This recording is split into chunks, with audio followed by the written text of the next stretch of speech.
Bienvenue dans une nouvelle vidéo Code académique.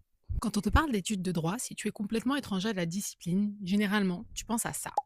Dans l'imaginaire collectif, on fait du droit, soit pour être juge, avocat, ou alors notaire. Et être avocat, c'est ça, ou bien ça, ou alors ça.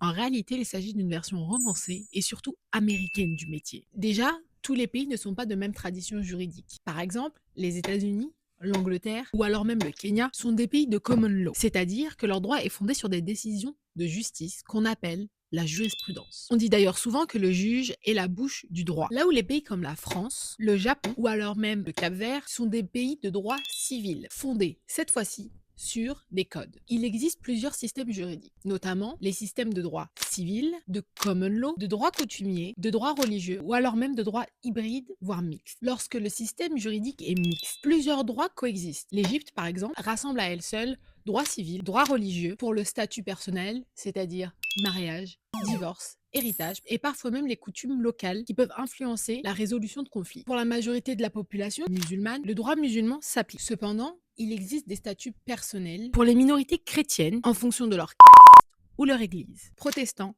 orthodoxes, catholiques. Le système juridique mixte est souvent le résultat du droit importé lors de la colonisation en Afrique ou en Asie par exemple, qui vient s'ajouter au droit déjà en place. Également, la création des États modernes est l'une des raisons qui peut justifier certains systèmes juridiques mixtes ou hybrides, notamment au Moyen-Orient après la chute de l'Empire ottoman. Chaque État se munit de son propre droit qui vient s'ajouter à certaines spécificités locales. Le Qatar, par exemple, État moderne, cumule droit civil et droit musulman.